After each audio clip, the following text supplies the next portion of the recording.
Olá, boa tarde, seja muito bem-vindo, muito bem-vinda. Estamos aqui na nosso segundo encontro da Conexão ID e muito obrigada, eu estou muito feliz por estar de volta aqui. E, bom, começamos com uma música pedindo a presença do Espírito Santo e que Ele possa estar aqui, que Ele já está aqui, que Ele possa estar com você, na sua casa, onde você estiver, tocar o seu coração, assim como Ele está aqui, presente neste momento, neste lugar, e vai ser uma tarde muito rica, muito abençoada por Deus. Bom, para quem está conectando agora, está chegando agora, a Missão ID, para quem não conhece a Missão ID ela é uma comunidade de aliança católica. Nós temos sede aqui em São José dos Campos.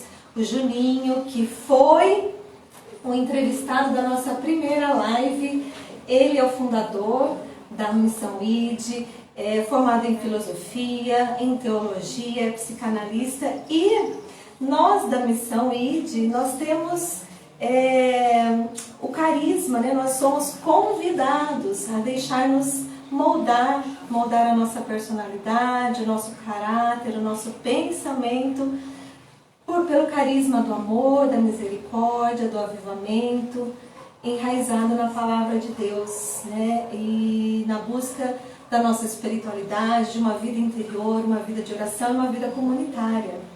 Então você que está chegando agora, que está se conectando, se você se sente chamado, se você se sente, vamos dizer assim, aquele incômodo, puxa, o que é?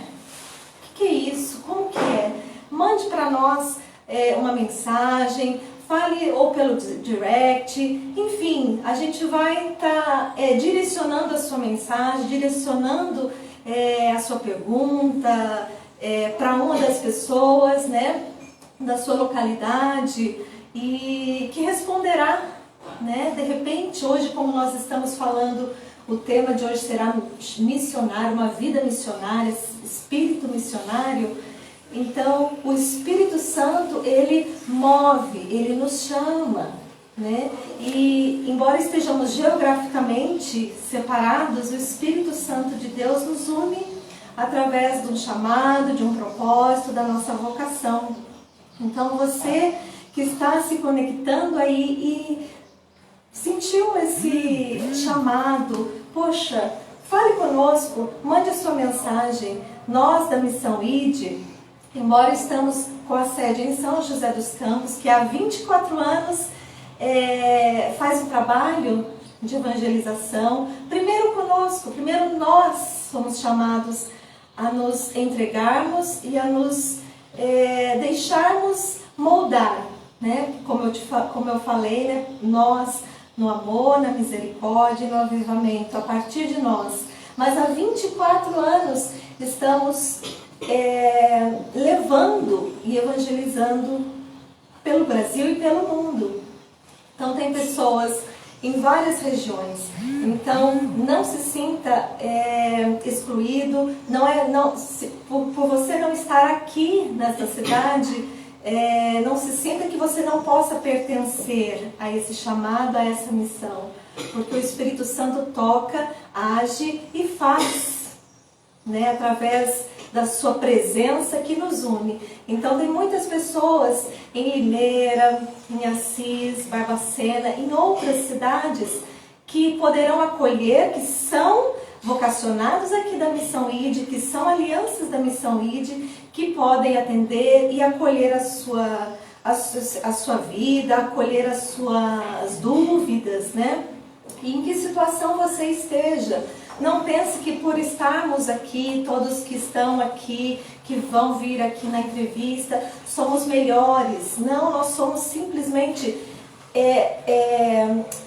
estamos simplesmente respondendo ao nosso chamado. Não somos melhores que ninguém, mas estamos respondendo ao chamado de Deus. Então, você, na sua condição, onde você estiver, o que te aconteceu, como você está agora nesse momento, como foi a sua vida, não se sinta excluído, não se sinta excluída, mas nós da Missão ID acolhemos, porque nós um dia fomos acolhidos, nós estamos buscando a presença de Deus porque Ele nos amou primeiro, por isso nós estamos aqui falando, porque por amor a Ele, porque primeiro Ele nos amou, tá? Então fica esse convite a você que está assistindo pela primeira vez, que está conectado pela primeira vez. A Missão ID te acolhe. Bom, aproveitando, antes de chamar a irmã Penha, né, como todos, quem acompanhou os anúncios aí nas redes sociais da Missão ID, a irmã Penha, ela estará falando sobre sua vida missionária aqui para nós, seus desafios, muita coisa boa. Muito enriquecedora vai ser essa live. Eu já aprendi muito aqui só trocando um bate-papo antes desta live. Estou muito feliz com o meu coração aqui, com a presença dela, com o sim que ela deu a Jesus por estar aqui presente. E aproveitando esse momento, se você puder, faz aquele aviãozinho, né? Clica na setinha para compartilhar e aumentar essa conexão. Né? Vamos aumentar o contato, as pessoas que estarão aqui recebendo esse conteúdo, porque a proposta do Conexão é essa, é a gente crescer junto, aprender junto, eu aprendo, quem está aqui aprende e quem está aí também, na vida espiritual e na vida humana. Então essa é a proposta do Conexão, nós crescemos juntos, tá certo? Bom, e mais um recado, estou falando demais hoje, mas eu já vou chamar a irmã. Mais um recadinho a você que não assistiu a primeira live de estreia com o Juninho, vai lá nas redes sociais do YouTube da Missão ID ou aqui mesmo no Instagram. Foi no dia 3 de outubro, com o tema Identidade. Muito, mas muito rica essa live, não perca. Se você não assistiu, acabando aqui, já assiste lá, ok? Bom, e vamos ao que nos interessa, que é o assunto da vida missionária, do espírito missionário. Eu sou chamada a ser missionária, você é chamada a ser missionário, missionário. Vamos ver o que a irmã Penha tem a nos dizer. Eu vou chamá-la aqui, ela que é superiora lá da congregação, que tem uma casa lá em São Paulo. Irmã Penha, chegue aqui, boa tarde. Boa tarde, muito carinho. Boa tarde você que nos acompanha, você que nos prestigia com a sua presença. Muito carinho para você que do lado de lá, de certa forma, está dentro de nós, nos prestigiando. Muito carinho a você. Muito carinho a você, Ana. Obrigada pelo convite. Eu que agradeço, irmã, agradeço. Mas antes da Ana começar, eu estava escutando uma fala dela, que ela falou assim: nós não estamos aqui por causa que nós somos melhores, nós estamos aqui para atender um chamado. E eu acrescento a essa fala da Ana o seguinte: nós estamos aqui por causa da nossa fé. E nós estamos aqui porque nós nos preocupamos com aquela veste nupcial, que nós precisamos dela para poder entrar na festa. Eu te disse que tem uma homilia do padre que ele falou assim: a fé nos coloca na festa, mas a caridade nos dá a veste nupcial. Então nós estamos aqui, quando a gente fala de missão, missão são gestos de caridade, gestos de amor. Missão é tirar vestes velhas e colocar a veste nupcial em cima de nós. Em cada gesto que a gente faz para cuidar do outro, a gente está trocando a nossa veste velha e nos revestindo da veste nupcial. A fé nos permite, como consagrados, como eleitos de Deus, entrar em vários lugares, mas só a caridade, só o amor nos reveste com as vestes nupciais. Então nós estamos aqui por causa do chamado que Deus nos fez, mas também ocupados em nos revestir da veste nupcial por causa do banquete eterno. Amém. Amém. Nossa, que maravilha. Gente, né, quando Deus chama e a gente se entrega, né, Ele opera grandes coisas em nós. Verdade, né, verdade. E é sem cessar esse operar de Deus em nós. E a gente, em coisas pequenas, Ele vai mostrando quanto Ele trabalha em nós e a favor de nós. Bom, irmã, como a gente já mencionou nas redes sociais aqui no comecinho, a pergunta, né, central, né, o que é ser missionária, irmã? O que a igreja, qual que é a visão da igreja, a visão do mundo, sabe? O que é ser missionário? Olha, Ana, por exemplo, eu estou aqui de frente da palavra Missão Ide. Estou na sede da comunidade da Missão Ide. Ser missionário, a Ana faz a pergunta, o que é ser missionário? Qualquer um é um ser missionário, porque nós não viemos aqui no mundo de passeio. Nós viemos para cumprir uma missão. Todo batizado é chamado a ser um missionário, porque aquele envio de Jesus ali após a sua ressurreição, antes de ele subir para o céu, que ele disse, ide por todo mundo e pregar o evangelho, ele não falou só para os apóstolos. Na pessoa daquele grupo estava cada um de nós enviado por Jesus a ir pregar para transformar todas as nações em discípulos dele. Então todo batizado é chamado a ser um missionário, e ser missionário é onde você estiver, com quem você estiver, e principalmente com a sua vida, com o seu testemunho, com o seu exemplo, com seus valores morais abraçados e vividos. Então ser missão é muito mais uma coisa que vem de dentro do que gestos externos. Os gestos externos são só transbordamento da nossa vida de entrega, de submissão a Deus, de aceitação do plano dele, de troca do nosso plano pelo plano dele. Então o que é ser missionário? Missionário é ser alguém que está o tempo todo atento aos apelos de Deus e atendendo esses apelos onde quer que você esteja. Às vezes eu nunca vou sair do meu lugar, da minha cidade, até da minha casa, mas todos nós temos esse chamamento, esse envio de Jesus para sermos missionários, para fazer outros vir para um dia poder sentar nesse banquete do reino. Então, missionário é você, eu, é todo batizado que recebeu lá na pessoa dos apóstolos esse convite e foi enviado por Jesus. Então, nós somos enviados. Nossa. Todos nós somos. Todo batizado é enviado para ir trazer outros para esse banquete, para essa casa. E assim, irmã, é desafiador, né? Quais os desafios, no caso? Todos nós somos chamados. E que desafios enfrentamos para assumir? O que impede, sabe, os desafios e o que impede da gente assumir essa vida missionária? Os desafios, a meu ver, de um certo modo, para todos nós, é a gente sair da nossa zona de conforto, porque toda missão ela exige um sair de. E esse sair de mim para eu poder me doar ao outro. E é claro, tem os desafios da cultura, do enfrentar situações assim que você não gostaria de enfrentar. Pobrezas, normalmente as áreas de missão. Quando você pensa em missão, você já ir para um lugar mais pobre, mais carente, e carente de tudo, de recursos materiais, de fé, de valores, de conhecimento. Você está saindo de si para entrar, como se estivesse descendo. Então os desafios que eu acho é a coragem da gente de deixar o nosso conforto para poder dar um salto, um mergulho no desconforto do outro. E lá eu entrando, que eu possa trazer comigo aquele do desconforto para trazê-lo para o meu conforto, para uma vida de melhor conforto, de maior conforto. É um entrar para tirar. Jesus desceu e entrou para tirar. O nosso papel é repetir Jesus. Ele não veio aqui fazer uma festa, ele veio aqui para pisar no nosso barro e nos arrancar de lá. Então, missão é descer para poder erguer. Então, é repetir o que Jesus fez. É entrar na lama sem se sujar e capaz de fazer e fazer sem se misturar. Ser sem se misturar. Que forte, gente.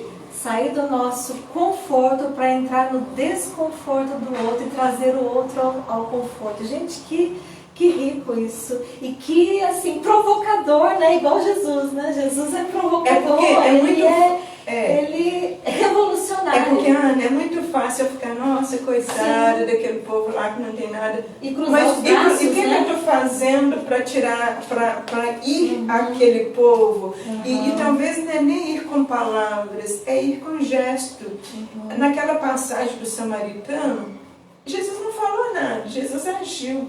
Às vezes missão é mais um tocar, um ter coragem de ser. Ele desceu da montaria, ele desceu, o protagonista da história do bom samaritano, ele desceu da montaria dele, ele se debruçou sobre, ele levantou o machucado, ele trocou de lugar. Ele desceu na montaria e pôs o machucado na montaria. A missão é muito mais um agir, um ser, um transbordar de você sobre o outro do que o falar. O falar é a última coisa.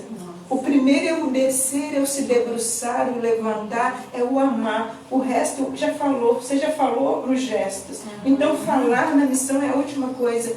E às vezes a gente se preocupa muito em ir, de preparar um texto, de preparar uma liturgia, ir falar bonito. Não é isso, eles querem um agir bonito, eles querem uma vida bonita, e isso é muito mais do que palavras, isso não cabe nas palavras. Uma vida bonita, uma vida derramada aos pés de Deus, não cabe nas palavras, ela está além das palavras, para além das palavras, e são essas vidas que as pessoas estão clamando, são por esses missionários que o mundo clama, que o mundo pede a Deus, que venha gente com o Espírito, com o coração do Senhor Jesus, que saiba descer até a nossa miséria e nos tirar dela, nos levar para um lugar onde a gente possa ser curado. Nossa, que forte. Oh, meu Deus. Me dá um coração missionário, uma vida missionária. Me dá a todos nós. E é verdade, essa súplica da Ana é o que eu faço. Me dê olhos de ver, me dê coração de sentir, me ensina a te imitar no meu dia a dia, porque é fácil eu ler a palavra de Deus, entender e falar, mas às vezes tem um abismo entre conhecer e praticar. Às vezes eu não saio do conhecer, eu tenho que passar para a prática. Jesus falava e fazia. E às vezes a gente tende a falar. Então o que ele está precisando é de repetidores dele, é de continuadores dele. E por isso nós estamos aqui. O falar disso é nos comprometer a ser isso. Nossa, glória a Deus. Irmã, e bom, falando do seu chamado vocacional, né,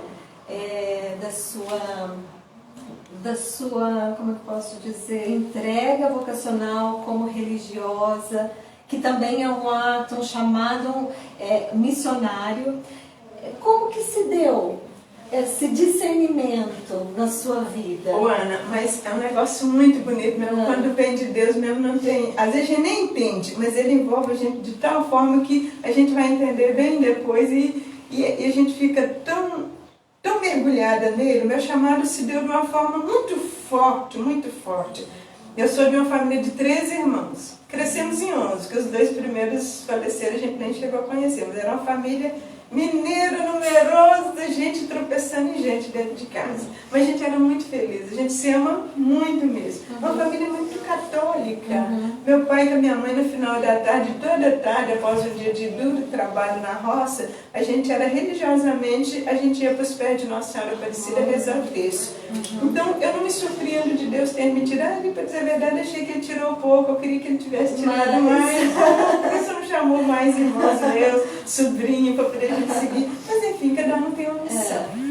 Então a gente gostava muito de forró, né? Minhas irmãs eram mais velhas, queriam ir no forró, eu tinha 12 anos, papai falou assim, não, menino pequeno não vai pro forró não. Então eu falei, pai, mas deixa eu ir com as minhas irmãs, eu não preciso ir para dançar, eu vou só de companhia. Só para sair, né? Só para sair. Aí meu pai falou assim, então você pode ir. Eu falei assim, eu ganhei um livrinho, que na verdade eu tinha com 12 anos, eu ganhei aquele evangelho cinza, que ele não é católico, mas para mim não fazia diferença, que eu não tinha Bíblia, então ganhei aquele evangelhozinho, falei, pai, eu ganhei um livrinho que eu estou apaixonada por esse livro. E esse livro fala de Jesus. Então assim, eu não conhecia muito a palavra de Deus escrita, eu conhecia de ouvir, mas de ler não. Aí nessa noite que as minhas irmãs foram pro forró, aí o papai falou, você não vai dançar? Eu falei, não vou, eu estou com um livrinho aqui que ele está me deixando louco, eu quero acabar de ler esse livro. E numa noite eu li o evangelho, enquanto as minhas irmãs dançavam forró, eu fiquei lendo o evangelho no quarto. Eu fui apaixonando por Jesus naquela noite. Porque assim, eu passei a noite, era uma lamparina, coisa escurinha, a letra daquele tamanhozinho, né? Aquela isca de letra. E eu li aquele evangelho numa fome, numa sede. E o que muito me encantou na pessoa de Jesus foi a mansidão e a bondade dele. O tempo todo ele é bom, ele se derrama sobre as pessoas, ele é manso. Então eu pensei assim, eu quero na minha vida imitar a mansidão e a bondade desse Jesus. E fui buscando no meu dia a dia tudo que ia me acontecendo. Eu falei, mas eu quero ser mansa como Jesus, eu quero viver o tempo todo me doando na bondade como Você Jesus. tinha 12 anos, eu tinha 12 anos quando eu li o evangelho. E aquilo para mim ficou certo que eu iria seguir um caminho assim. Mas você tinha noção, conhecimento da vida religiosa? Não tinha a mínima ideia, eu morava na roça, não tinha televisão na época, a gente sou bem vivida, eu não nasci ontem não. Mas tudo bem, sou feliz com os meus dias de vida. Vim de uma família grande, mas uma família de muita fé. Então quando a gente morava na roça, trabalhava naquela rotina de roça. Para quem aí nos ouve ou vai nos ouvir, quem entende a vida do campo, é daquele jeito ali. Trabalhava na estrada, na plantação, enfim. Não conhecia nada de vida religiosa, mas guardei aquele negócio, aquele chamado, aquele amor por Jesus queimava dentro de mim. Eu falava, uma hora esse negócio vai ter que achar um rumo. Parecia que tinha fogo dentro de mim. Eu não sabia lidar com aquilo, então eu falei, não, deixa o fogo aqui, na hora certa Deus vai fazer ele acender em algum lugar. Quando eu tinha 15 anos eu vim para São Paulo, eu estou falando do estado de São Paulo, mas eu não estou na capital, fui para a capital de São Paulo para trabalhar, porque família é grande, os maiores têm que sair para ajudar. Tem que ganhar dinheiro para ajudar. E lá em São Paulo eu morava, da onde eu trabalhava, eu cuidava de 2 crianças, eu vi uma igreja, quando eu via coisa de Deus, como se me atraísse. Eu tinha uma vontade de ir na missa, pelo menos aos domingos eu falava, mas a igreja não parece tão longe. E aí um dia eu fui andando, seguindo a direção da torre, e cheguei na igreja, era bem longe, eu devia andar uns 40 minutos onde eu estava, achava que era mais perto, uns 40 minutos para chegar lá.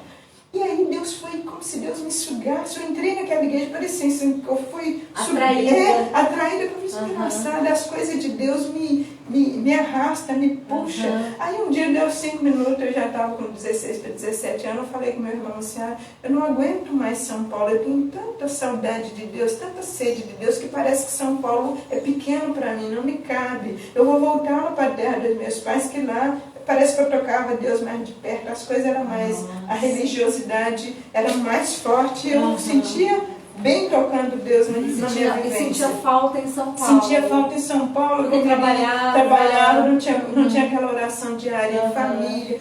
E nisso, voltando para casa, gente, é isso que eu falo, chamar de Deus, ele dá um jeito, Deus não chama e deixa a gente descobrir, ele chama, mostra onde, dá todas as possibilidades para a gente responder o chamado.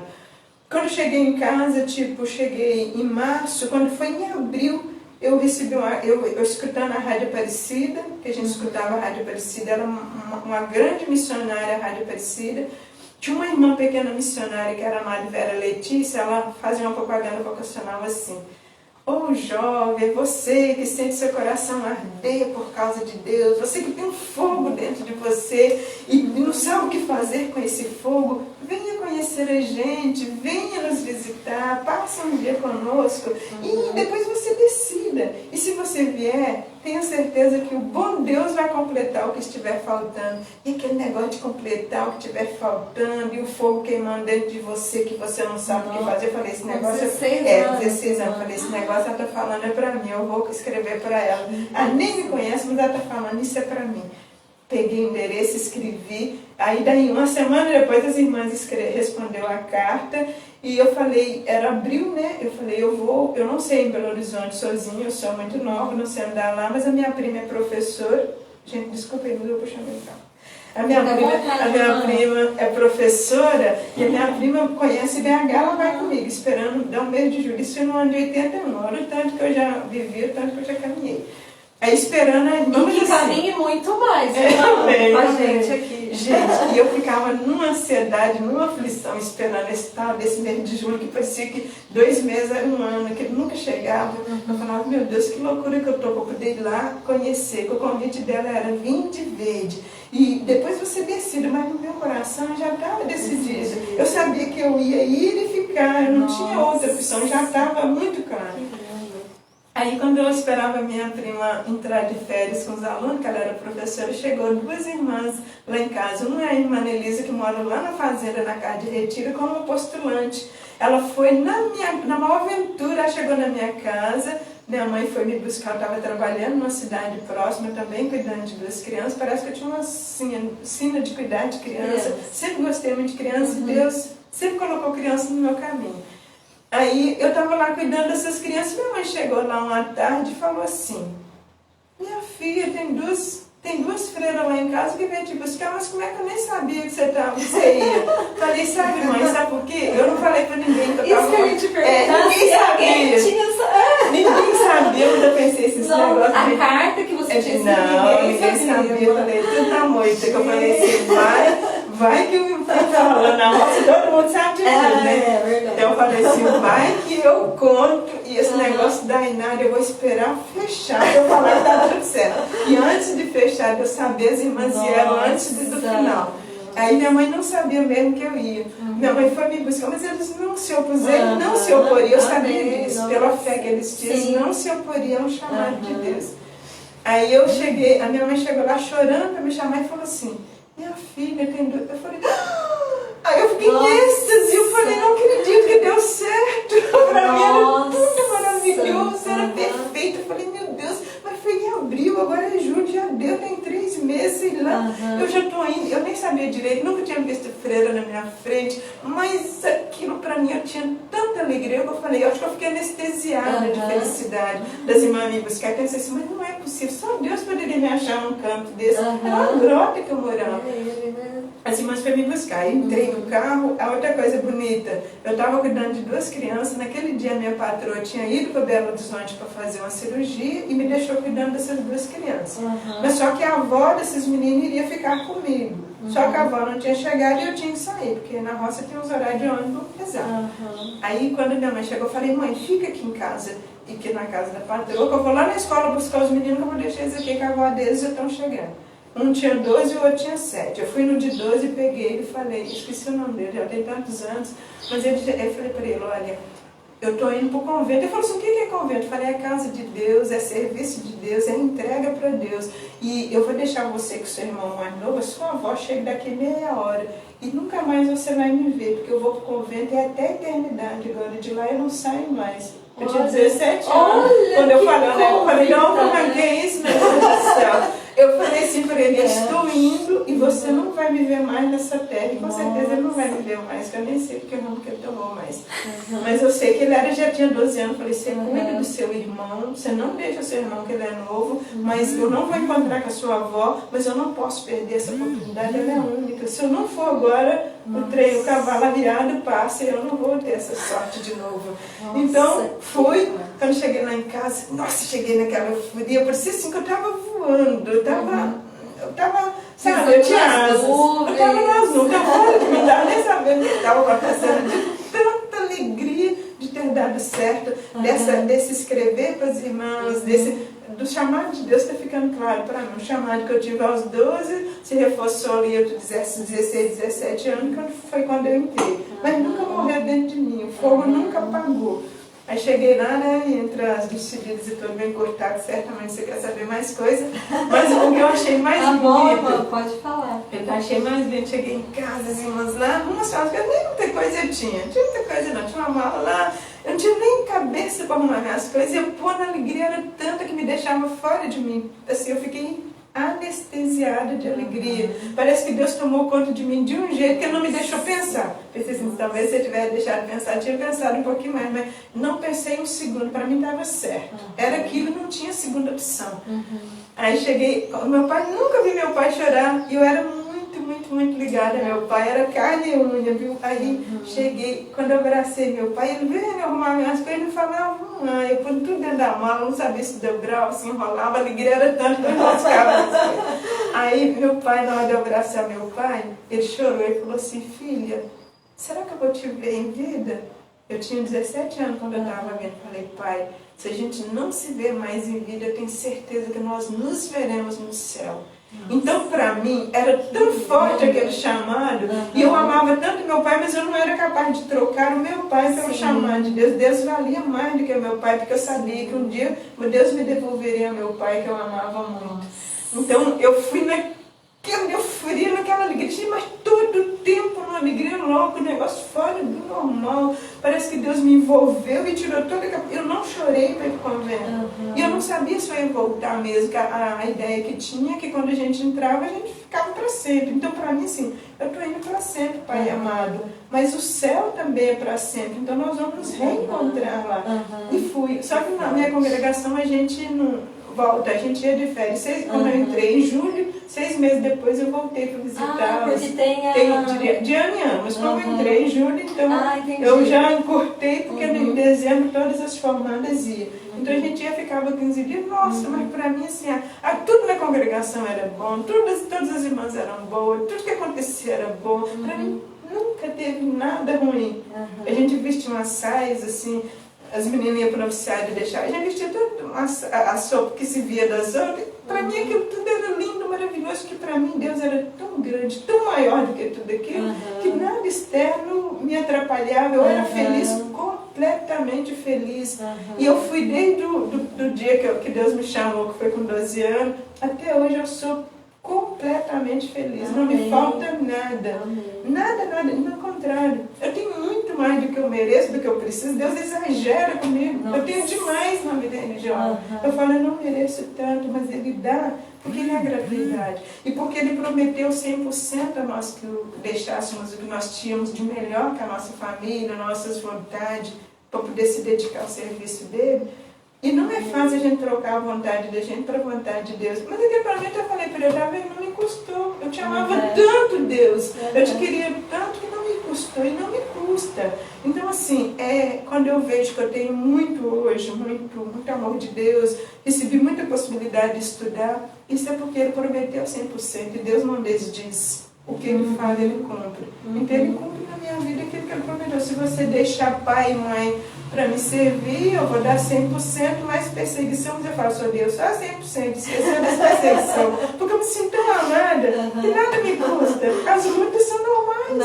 Quando as lutas ficam apertadas para mim, mas eu falo, e as mães de família, as pessoas que trabalham, elas têm luta também, não estou diferente dela, estou normal. Eu teria que ter muita luta, porque eu recebi muito de Deus. Mas para mim não é verdade, o amor dele é tão grande que ameniza toda e qualquer luta. Porque toda e qualquer luta que eu enfrento, Jesus já venceu por mim. Então, na verdade, eu só estou lutando, mas a vitória é certa. Então, minha vocação nasceu aos 12, entrei aos 17, já tem 39 anos que eu estou nesse caminho. É só você somar a minha idade, que você já sabe a minha idade. Tem 39 anos de entrada. Eu conto desde o dia que eu pisei ali. Para mim, eu era de Deus para sempre, no dia que eu pus o pé lá dentro. E me sinto muito realizada mesmo. Vou morrer na congregação, viu? Vou morrer como religiosa, vou entrar no céu como religiosa, vou seguir o cortejo do Cordeiro como religiosa. Nossa, que profundo. Eu estou emocionada com a sua entrega, com o seu chamado. Meu chamado sempre foi muito claro. Eu sou muito grata a Deus por ter me elegido entre tantas outras pessoas para me pôr. Continuando emendando, por que a congregação que te fez? Então, aí que tem um mistério, porque eu não conhecia nenhuma. É aquilo que eu acho. Deus não só nos escolhe, nos chama para seguir, deixa a gente solto procurando. Ele nos chama e nos leva para o lugar certo. A mesma coisa. Por que você não me missão aí, de você tem Shalom, tem canção nova, porque então Deus não é luxo, Ele sabe aonde é que eu vou dar maior glória para Ele. Amém. Então, como pequena missionária, eu poderia ter sido carmelita, eu poderia ter sido uma monja dominicana, não. Eu não conhecia nenhuma, então qualquer um eu iria ser feliz. E Ele me pôs numa congregação que é contemplativa e ativa. Ele me colocou numa congregação que vive em torno de Jesus Eucarístico. Minha congregação tem esse carisma eucarístico. E eu sou tremendamente apaixonada por Jesus na Eucaristia. E louvo a Deus por me ter colocado numa congregação que tem esse carisma eucarístico. A gente faz oração todos os dias, a gente se oferece pela santificação dos sacerdotes, faz a oferta do nosso dia numa oração da manhã, que a nossa Madre fez tudo aquilo que nós vamos viver de luta, de oração, tudo isso está oferecido pela santificação do sacerdote. Então, venha o que vier, já está na patena do ofertório. Então, eu sou feliz por Deus me dar oportunidade de viver coisas tão profundas, mas tão do corriqueiro, tão do cotidiano. E o cotidiano tem uma farta, uma abundância de oferta para você viver. O tempo todo você tem coisa pequena para oferecer. Deus sempre nos coloca uma oportunidade de vivenciar o espírito missionário, né? De ser, né? No cotidiano, né, mano? Interessante essa pergunta da Ana, porque às vezes a gente pensa assim, missão é só eu sair fora, eu ir lá para a África, eu ir lá para o Amazonas. A nossa Madre tinha uma concepção de missionária, que nós somos pequenas missionárias de Maria Imaculada. Eu aprendi isso assim, eu encarnei essa visão de missionária que eu aprendi nas conferências da Madre, nos ensinamentos das formadoras. A Madre falou assim, o nosso jeito de ser missionária era acolher todo e qualquer que Deus nos enviasse. Nós nascemos para cuidar de doentes, nossa congregação é de prioridade da área hospitalar.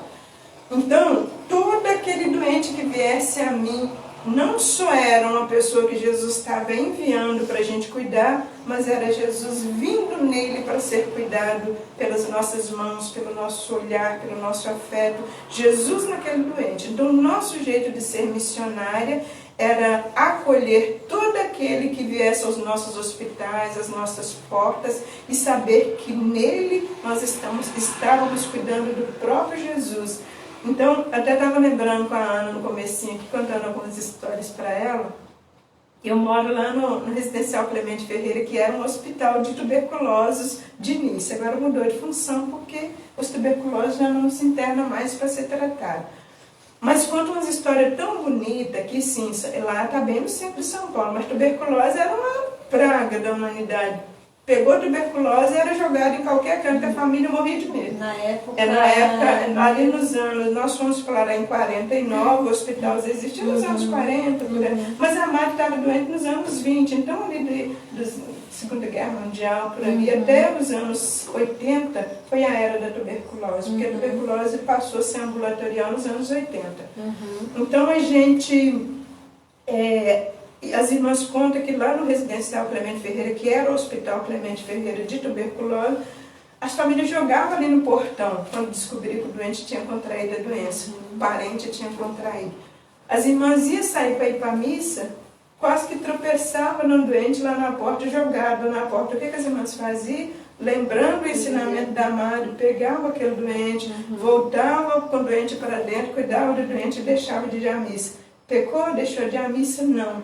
Cuidou do Cristo que estava jogado ali na sua porta. Então, o nosso jeito de ser missionária, bem no começo da congregação, era esse de acolher e cuidar aquilo que Deus trazia à nossa porta. E, falando da congregação, a senhora citou a Madre, ela... Bom, agora a gente vai entrar um pouquinho na vida, do chamado dela, como se deu...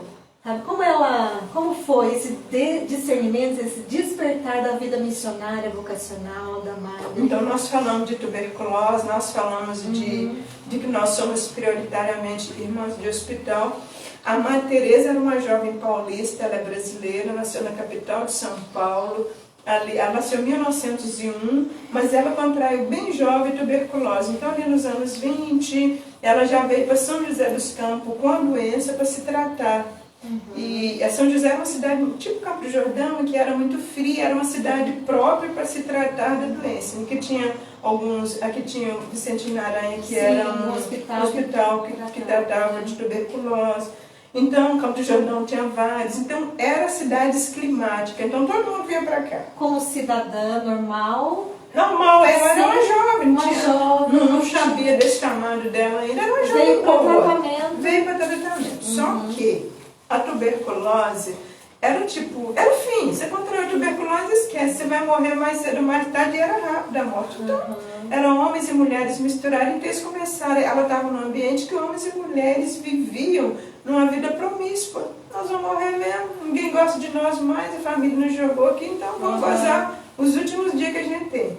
Então, a Mari tinha fé no coração, então ela não se misturou isso, mas ela estava no meio daquela lama, sem se sujar, e a Mari melhorou, até muito depressa, ela melhorou da doença. Então ela foi pensando assim, gente, mas a vida não acaba aqui, tem um céu, então eu tenho que ajudar essas pessoas que vão morrer, pelo menos a se salvar. Então ela começou a andar entre eles, assim, entre elas, falando de Deus, falando que não acaba ali, a doença não era o fim. A morte era só uma porta para uma vida que ia começar. Então ela começou a evangelizar. E nisso as pessoas começaram a acordar, mas não é mesmo? E se nós morrer mesmo e não for para o céu? Então, eles começaram a dar atenção para aquela evangelização da Mari, para aqueles ensinamentos novos. E com isso muita gente começou a acordar e largar aquela vida de pecado. E isso, as meninas foram melhorando e se uniu a Mari. E o grupo foi crescendo. Já não era uma nem duas que ia evangelizar, já era um grupo grande. Que elas foram melhorando, deixando a vida de pecado, muitas delas, outras nem estavam lá sendo tratadas. Mas, tipo assim, largou para lá a vida, já estava acabando mesmo. Então, a Mari foi lembrar para elas que Jesus tinha prometido que ia preparar uma mesa, ele estava preparando, e se elas não fossem, aquele lugar na mesa ia ficar vazio. E que Deus ia chorar, porque o pai chora quando vê faltando um filho na mesa. Então, se elas não se comprometessem com Jesus, o lugar delas ia ficar vazio. Então, ali nasceu o chamamento dela, e aquilo foi crescendo. Aí o bispo de Taubaté, na época, quer dizer, São José era diocese de Taubaté, pertencia a Taubaté. Sim, ficou sabendo desse trabalho dessa jovem, mas tinha na faixa de 20 anos, e uma menina cheia de vigor, sozinha, ela não veio de uma família de fé, de uma família assim. Não? Então, não, a fé dela despertou, é entre ela e Deus, eu me encontrava pessoal entre ela e Deus. Então ela foi, esse grupo foi crescendo, ela arrumou uma casa para alugar, elas moravam naquela casa que era ali na Afonso Pena, e todo dia ia visitar os tuberculosos. Não é onde é a sede agora, mas inicialmente... Era uma casa ali na Afonso Pena, que agora não sei o que virou, mas elas alugaram ali e faziam o trabalho missionário de evangelização, de ir todo dia onde estavam aqueles tuberculosos, de casa em casa, onde estavam lá nos tugures jogados, para falar de Deus. E aí começou, a congregação se levantou no meio da dor. Então, não tem como uma coisa que se levantou de uma forma tão forte, assim, no meio de um ambiente de tanta dor, se Deus suscitou ela dali, era para ela realmente perdurar esse carisma dela. Aí o bispo soube, chamou, conversou, viu que a obra era de Deus e começou a formar mesmo a congregação. E aí a congregação veio, tem aquela sede que é ali no Sanatório Maria Imaculada, no Major Antônio Domingues. Aí a Mari, e ele foi crescendo, mas começou o chamado dela ali. Na verdade, ela queria ser Carmelita. Ela queria melhorar da tuberculose e ir para o Carmelo. Só que o Carmelo não aceitou, porque como ela era doente, tinha sido doente, a disciplina do Carmelo é bem rígida.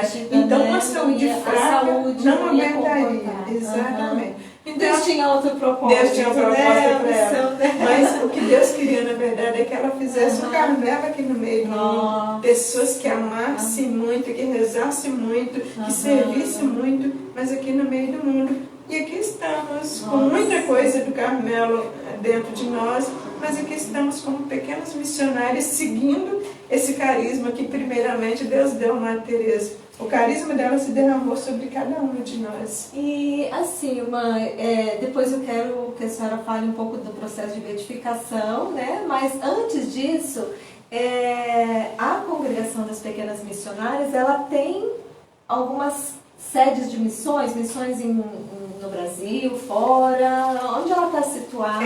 Como a gente falou, a gente nasceu para cuidar de doente. Mas isso foi há longo tempo a gente muito envolvida com a saúde.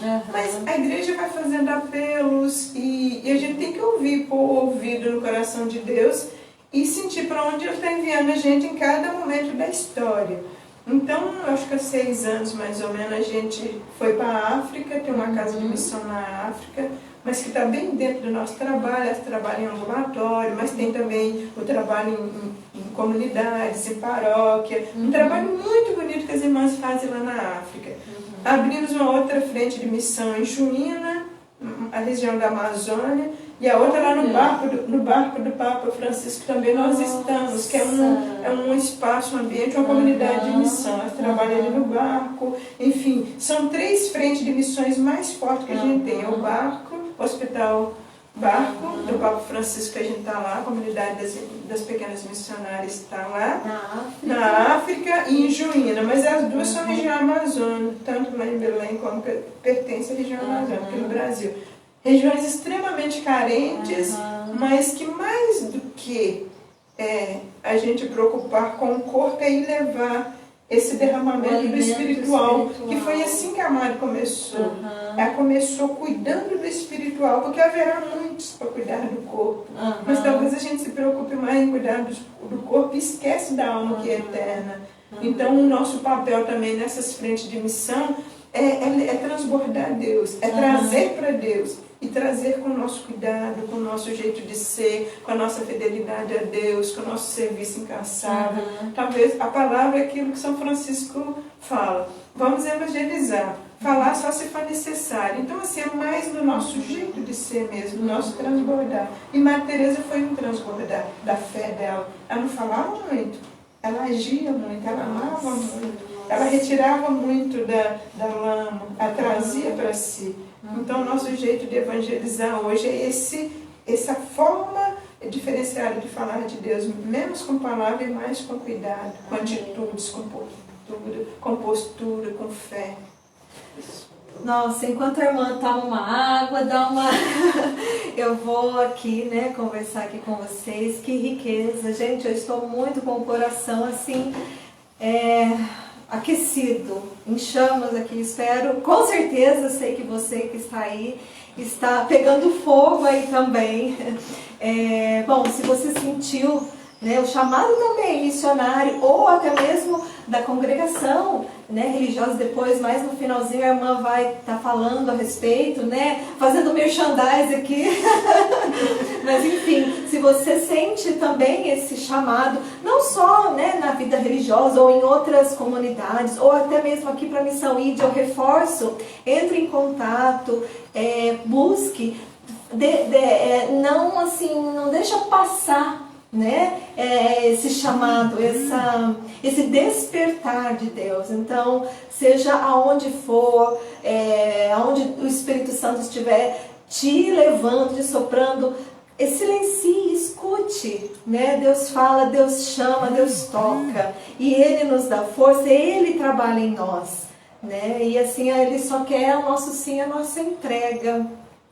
E voltando aqui, irmã, bom, falando um pouco da Madre, né, que ela está agora, tem um milagre, né, tem um testemunho, ela está em processo de beatificação. Dá uma pincelada nisso. Isso. Bom, gente, o processo de beatificação começa assim. A partir da hora que as pessoas começam a ver que aquela vida que viveu tão fortemente o seu ordinário tem algo de extraordinário. E eles começaram a ver que aquela menina que ali aos 20 anos foi tuberculosa, escutou o apelo de Deus para tirar da lama. Eles começaram a ver, as pessoas começaram a ver que Madre Teresa viveu uma vida diferenciada dos demais da sua época. Daí Madre Teresa morreu no ano de 72, era uma mulher forte na fé, ela tinha muita fé em Deus, muito amor a Deus, e por amor a Deus que ela fez o que fez, porque as dificuldades eram imensas, tudo levava para ela dizer não. E a Mari não desistiu diante dos desafios da dificuldade. E hoje ela está em processo de beatificação. Como é que começa? Começa através do ver das pessoas, as pessoas olhando para ela e falando, nossa, essa mulher foi diferente. Essa mulher subiu um degrau a mais do que as pessoas do seu tempo. Fez mais do que muitos que viveu com ela, muitos talvez consagrados da sua mesma época. Então vale a pena a gente olhar para ela e pedir ajuda dela. Essa mulher ajudou muito, essa mulher amou muito a Deus. Então e as pessoas começaram a invocar a Madre Teresa pedindo ajuda. E Madre Teresa começou a ajudar aqui, ajudar ali, fazer coisas ali. Então as pessoas falaram, não precisa entrar com os papéis para poder tentar colocar essa mulher como exemplo de vida a ser seguido. Uma coisa bem boba, assim, boba não, grande até, né? Que o pessoal conta aqui em São José, depois rapidinho vou contar o outro milagre, mas se der tempo, senão eu vou contar esse aqui que eu acho fabuloso. Nós temos 7 minutinhos. Tá, dá tempo de eu contar os dois rapidão, eu resumo. O primeiro que eu ia contar, que eu acho muito fantástico, a moça pegou um táxi, e aqui na rua da casa mãe, essa história as irmãs antigas contam. Era uma moça bonita e o taxista começou a se engraçar com ela e estava levando ela para um outro lugar. E do nada apareceu uma freira e o táxi estava parado no sinal, apareceu uma freira e bateu assim e conversou com ela, como se tivesse conhecido com ela e abriu a porta, ela desceu. Então, e depois que ela desceu, não tinha ninguém. Nossa. E ela reconheceu que a Madre Teresa apareceu ali naquela hora que ela estava em apuro, em risco, e tirou ela do táxi. Ela recorreu a Madre. Ela contou essa história, eu escutei essa história, fiquei tão encantada, e a Madre já tinha morrido. Tipo assim, apareceu aquela freira, bateu assim na janela do táxi, conversou e de repente abriu a porta, a menina saiu, e do nada, quando ela viu, ela tinha saído daquele táxi, o táxi tinha ido embora, ela tinha saído do perigo, não viu mais a freira, e ela depois reconheceu pelas fotos que aquela freira que tinha aparecido para ela e salvado ela daquela situação de risco era a Madre Teresa. Então começou a crescer uma forma de santidade dessa mulher e tantas outras coisas que as irmãs e outras pessoas contam. Dá tempo de contar outro rapidinho? Dá tempo, depois a senhora já emenda fazendo convite. Combinado. O fato que aconteceu, que é muito grande, foi lá é o caso que está sendo estudado, analisado para ver se é aprovado como um milagre maior dela para a beatificação.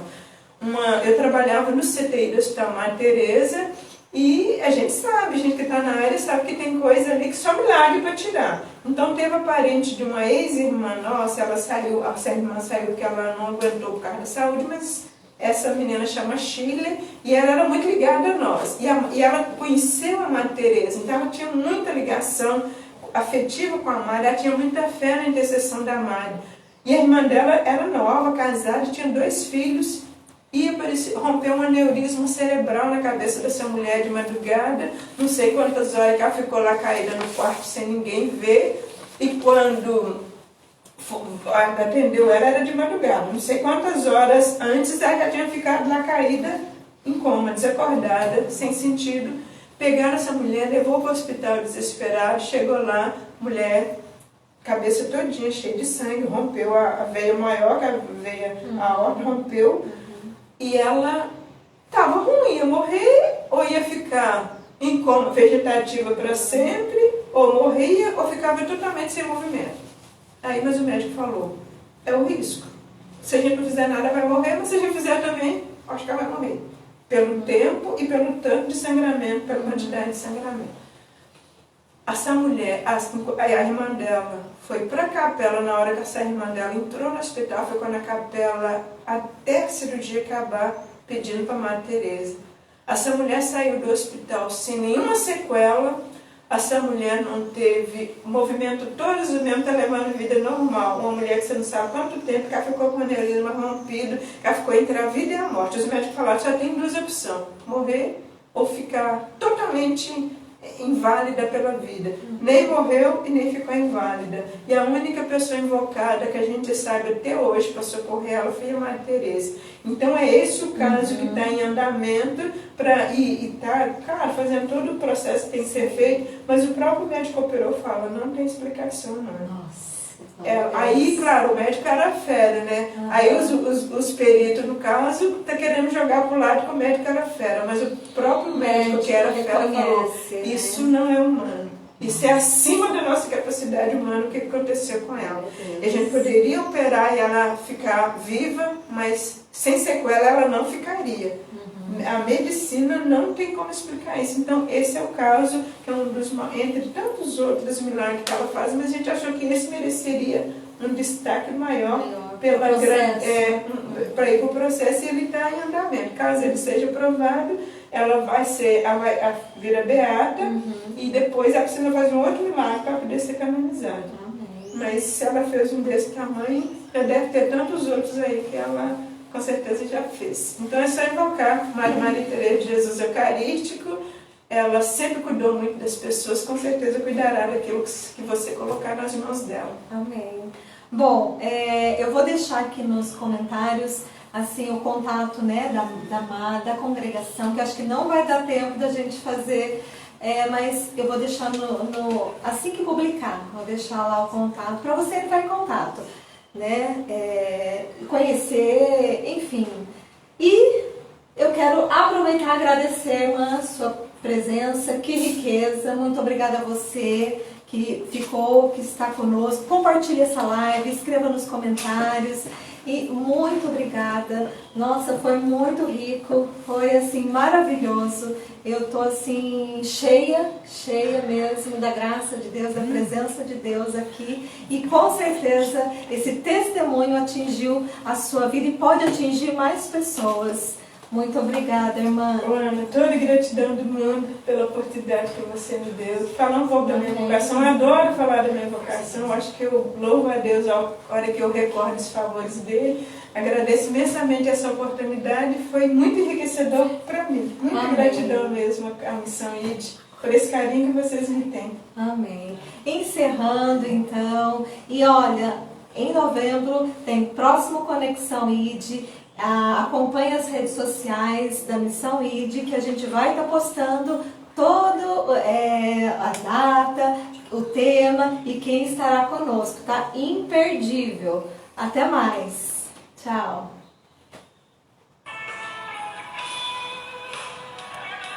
Bacana. Glória a Deus. Glória a Deus. Foi forte. Foi bom, né? Acho que eu falo muito depressa. Se querer falar muito, tem que aprender. Eu? Deu certo, graças a Deus, irmã. Nossa, foi muito bom, muito bom. Nossa, graças a Deus. Nossa, que lindo, irmã. Nossa, que forte essa pessoa, irmã. Eu não vou